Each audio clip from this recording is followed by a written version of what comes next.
Good morning students, myself Baljeet Singh. Welcome to my IT class. I hope you all are healthy and taking precautions to keep you safe from this COVID-19. Today in our computer class, we will discuss about network protocols. First, we will go through the definition. Network protocols are the rules which governs the communication between devices over the network. It means if there are devices which want to communicate with each other, then they have to follow some rules. And these rules are known as network protocols. Before going into the detail of protocols, we need to understand how a network is logically organized or designed. The most popular model which is used for the network is the Open System Interface or Open System Interconnection. It is a layered architecture which tell us about the different layers which are in the network and about their working. So this OSI model does not specify the exact services and protocols for each layer. It simply tells that each layer should be defining its input and output data. So it is up to the network architecture to implement the layers according to their needs and the available resources. Now we will discuss about the work done by the layers. First of all, we have the physical layer, data link layer, network layer, transport layer, session layer, presentation layer, and applications layer. There are 7 layers in OSI model, and the best way to memorize these layers in order is to learn a sentence which is, please do not throw sweet pizza away. P for physical and please do not, data link layer, throw, transport layer, sweet, session, pizza, presentation, and away, application layer. In this way we can learn or memorize these layers of the OSI model. Our first layer is physical layer. So this layer physically connects the two systems that needs to communicate with each other. It transmits data in bits and manages the mode of the communication, whether it is simplex or duplex. In simplex transmission, only one device can send data at one time. But in duplex mode, both the devices can communicate with each other simultaneously. It also manages network interface card hardware interface to the network, like cabling, the cabling terminators, topologies, and the voltage levels. Next we have second layer, data link layer. So it is a firmware layer of the network interface card. It assembles datagram into frames and adds starts and stop flags to the each frame. It also resolves problem caused by damages, lost, or the duplicate frames. Third layer we have network layer. It is concerned with routing, switching, and controlling the flow of information between the computers. It also breaks down transport layer datagram into smaller datagrams. Next we have transport layer.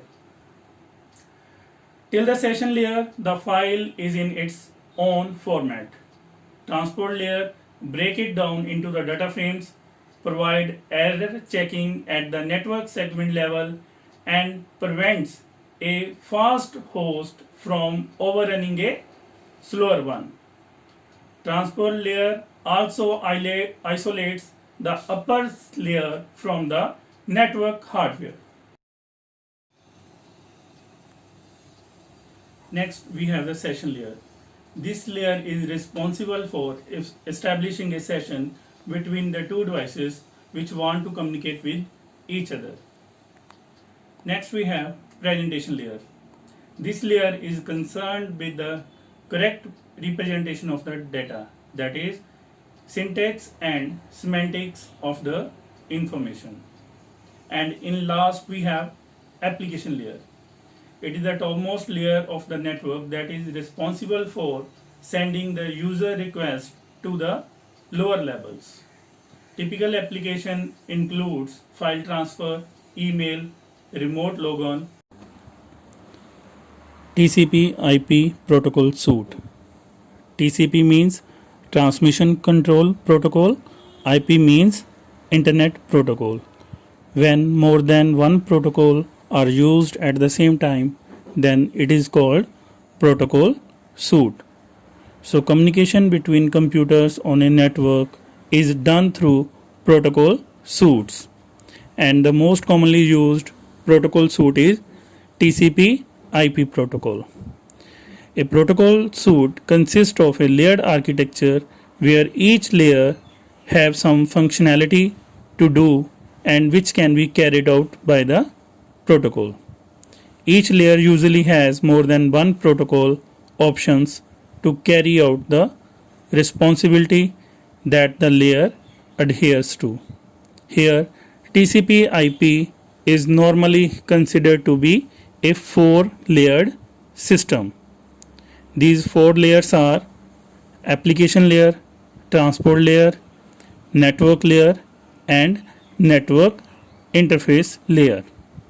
So, application layer of the TCP/IP is equivalent to the 3 upper layers of the OSI model. Means application layer of TCP is equal to application layer, presentation layer, and session layer of OSI. Similarly, at the lower level, the network interface layer of the TCP is equivalent to the lower 2 layers of the OSI, data link layer and physical layer. Therefore, the 7 layers of the OSI model are equivalent to 4 layers of the TCP protocol. The upper layer is the application layer. This layer includes application or processes that use transport layer protocols to deliver the data to the destination computer. At each layer, there are certain protocols options to carry out the task designated to the particular layer.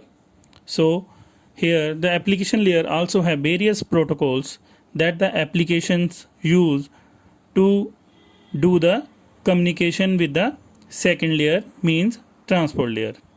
Some of the popular application layer protocols are HTTP, means Hypertext Transfer Protocol, FTP, File Transfer Protocol, SMTP, Simple Mail Transfer Protocol, and SNMP, Simple Network Management Protocols.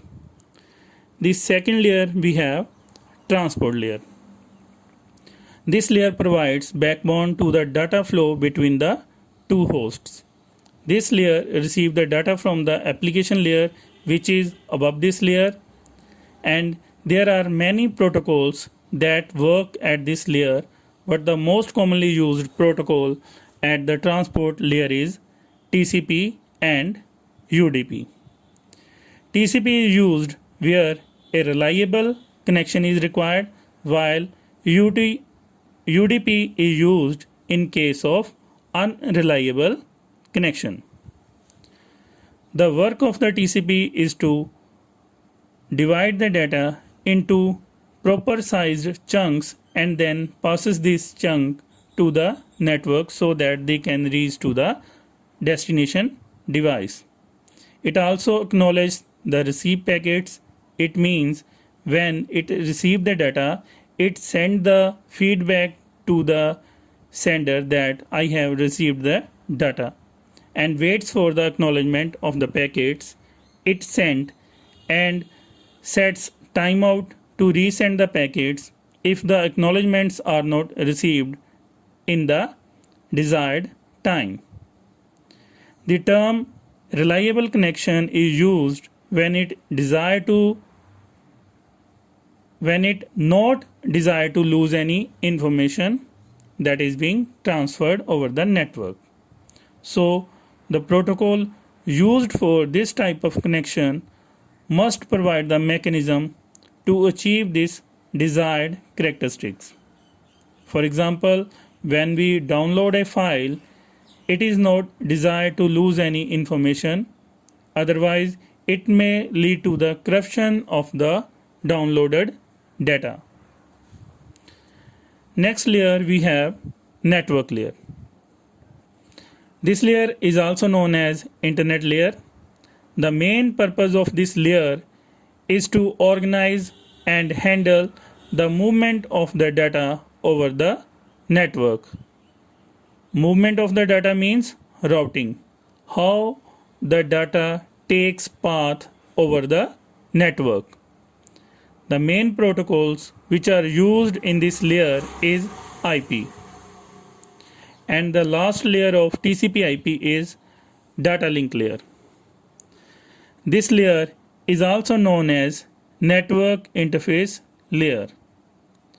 This layer normally consists of device drivers in operating system and NIC, network interface card, attached to the computer.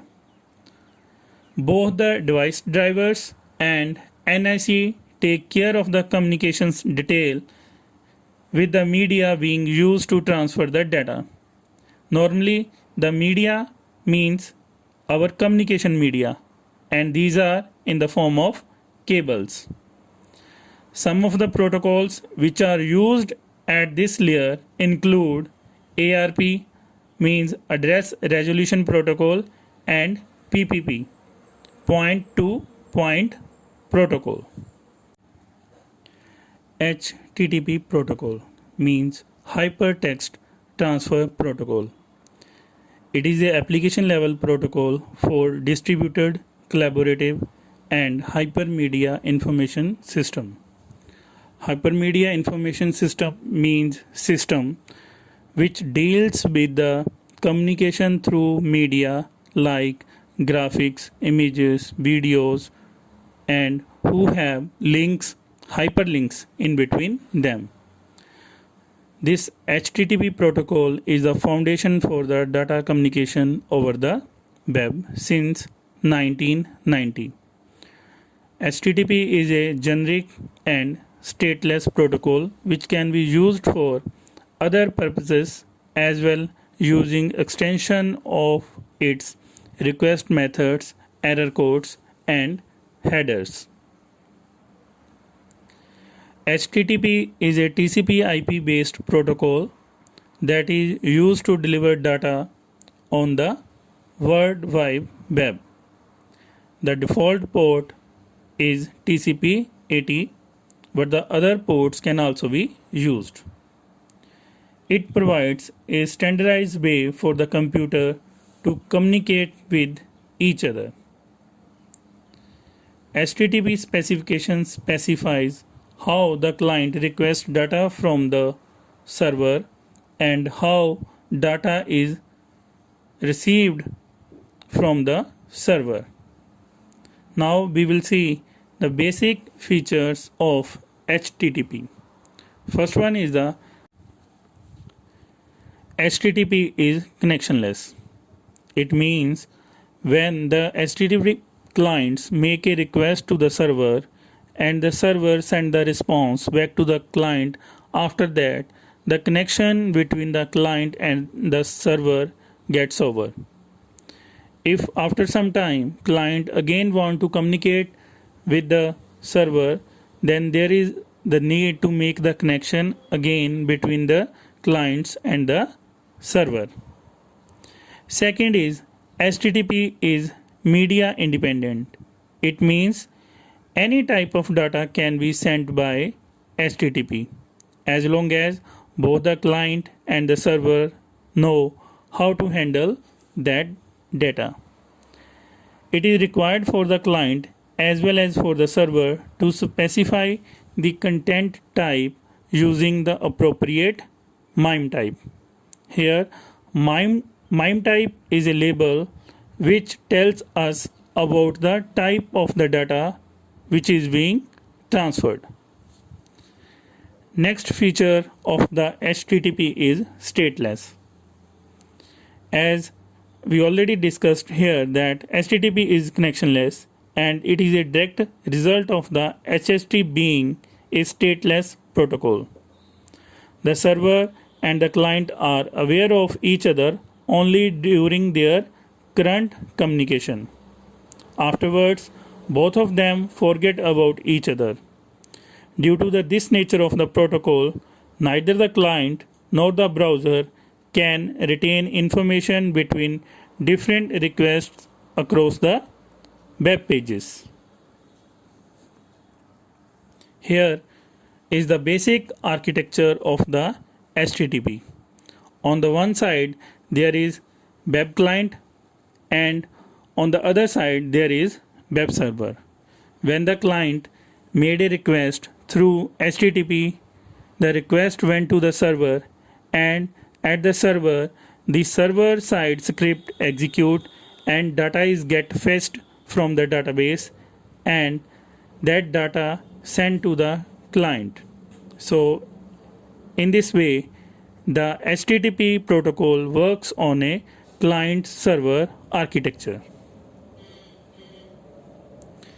HTTP protocol is a request response protocol based on client server architecture where web browsers, robots and search engines act as clients and web server acts as a server. Students, I hope you have understand now the layered architecture of OSI and protocols TCP/IP, FTP and HTTP. That's all for today. Stay inside, stay safe. Thank you.